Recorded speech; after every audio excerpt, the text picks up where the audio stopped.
웨스트민스터 신앙고백서의 역사적 배경. 잉글랜드와 스코틀랜드의 개혁주의 교회들에는 매우 크고 중요한 차이점이 있었습니다. 잉글랜드에서는 통치자의 뜻에 따라 종교개혁이 시작되었다가 중단되어 버렸습니다. 반면에 스코틀랜드에서는 통치자의 단호한 반대가 있었음에도 불구하고 종교개혁이 시작되었고 결국 온전히 이루어졌습니다. 잉글랜드 교회는 에라투스주의, 곧 통치자가 국가와 교회의 모든 일을 관장하는 지상권을 가진다는 원리의 근거에 의해 지배되었습니다. 그에 반해 스코틀랜드 교회는 그들의 지상 통치자가 아닌 만왕의 왕, 주 예수 그리스도께 온전히 충성했습니다. 그들은 주 예수 그리스도, 오직 그분만을 교회의 머리요, 왕으로 인정했습니다. 따라서 스코틀랜드 교회는 영적으로 독립되어 참된 신앙의 자유를 누렸지만 잉글랜드 교회는 그렇지 못했습니다. 제임스 6세는 스코틀랜드 교회의 영적 독립을 못마땅하게 생각했습니다. 그는 그릇된 방법과 권력을 동원하여 스코틀랜드 교회를 무너뜨리려 했습니다. 그의 아들 찰스 1세는 아버지 못지않게 교활하고 더욱 경직된 인물이었습니다. 그는 옹졸하고 난폭한 로드 주교에게 자신의 아버지가 시작한 일을 마무리하라고 지시했습니다. 결국 스코틀랜드 사람들은 자유와 종교의 자유를 위해 걸기할 수밖에 없었습니다. 국가와 교회의 대립이 계속되는 상황에서 1638년 국민서약이 공표되었습니다.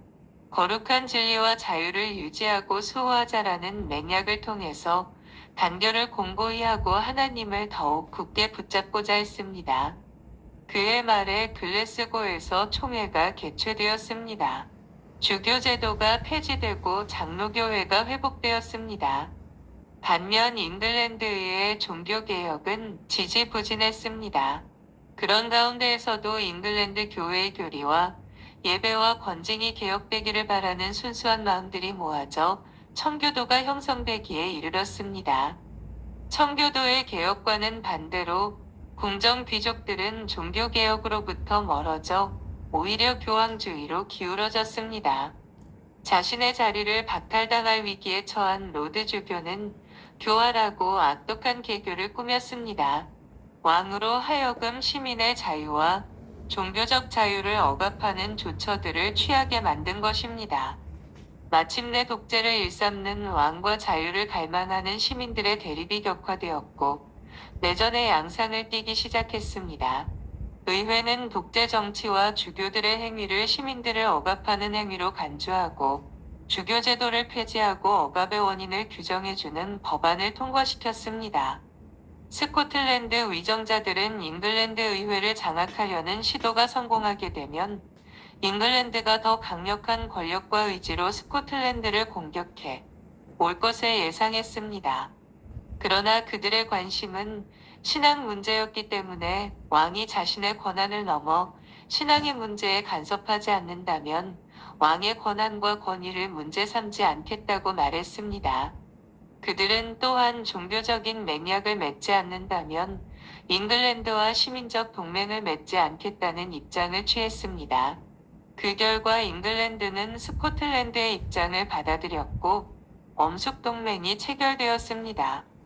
이 중요한 사건이 일어나기 오래전부터 잉글랜드에서는 가장 진지하고 경건하며 박학하고 현명한 목회자들로 구성된 총회를 소집해 교회 주권과 평화에 관한 모든 문제를 결정하게 하는 것이 필요하다는 생각이 삭트기 시작했습니다. 그리고 1643년 7월 1일부터 1649년 2월 22일까지 칼빈주의 신학자 및 목사, 귀족들, 하원의원 등이 모여 약 5년 7개월 동안 정기 모임을 지속했습니다.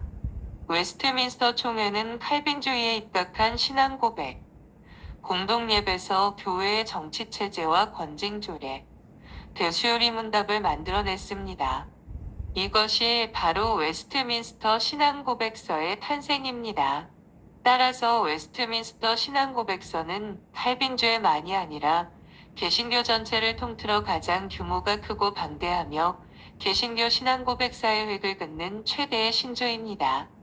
웨스트민스터 신앙고백서는 총 33장으로 구성되었으며 그 속에 대요리 문답에 관한 196문항, 후요리 문답에 관련하여 107문항, 그리고 예배와 교회 정치에 관한 내용들을 구체적으로 수록함으로 칼빈주의자들의 신앙규범에 대한 모든 표준을 제공하였습니다.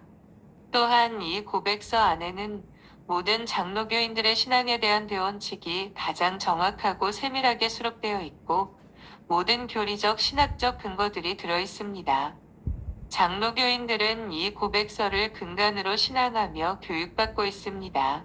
칼빈이 지향하고 칼빈주의가 추구하는 일체의 신앙관은 이 고백서 안에서 표현됩니다. 그들은 신앙 고백의 필요성과 지향하는 목적에 대해 다음과 같이 말합니다. 신자들 스스로가 진리라고 믿는 것에 대한 일반적인 개념에 서로 합의했다는 사실을 확인할 수 있는 근거가 마련되어 있지 않으면 교회는 존재할 수 없다. 독일의 하이델베르그 교리문답, 네덜란드의 벨직 신앙고백, 스위스의 제2헬베틱 고백서, 네덜란드의 돌트신경 등은 칼빈주의 사상을 기초로 한 것입니다. 그러한 신앙고백들 중에서도 웨스트민스터 신앙고백서는 칼빈주의의 기초한 고백서로서 매우 중요한 위치를 차지합니다. 웨스트민스터 신앙고백서의 내용은 칼빈주의의 신론에서부터 교회론에 이르는 모든 교리의 총집합이라고 할 수 있기 때문입니다. 이 신앙고백서는 종교개혁 이후 영국, 스코틀랜드, 미국 등 세계 여러 나라의 장로교회들이 성경적 기독교 신앙의 바른 진술로 인정받기에 이릅니다. 스코틀랜드 장로교회는 이 신앙고백서를 교회의 공적인 신앙고백으로 1647년에 채택하였으며 미국의 장로교회는 1729년에 대소 신앙교육문답서와 함께 교회의 신앙고백으로 채택하였습니다. 많은 개신교도들이 웨스트민스터 신앙고백에 권위를 두고 있습니다. 그리고 한국의 장로교회들도 웨스트민스터 신앙고백서를 교회가 따라야 할 신앙고백으로서 채택하고 있습니다. 그들은 웨스트민스터 신앙고백을 어린아이들에게 외우게끔 합니다. 그러나 신앙고백은 성경과 동등한 것이 못되고 기독교 신앙과 생활의 유일하고 우호한 규범인 성경에 항상 종속됩니다. 신앙고백의 가치는 그것이 성경과 일치하는 정도에 따라 달라집니다. 감사합니다.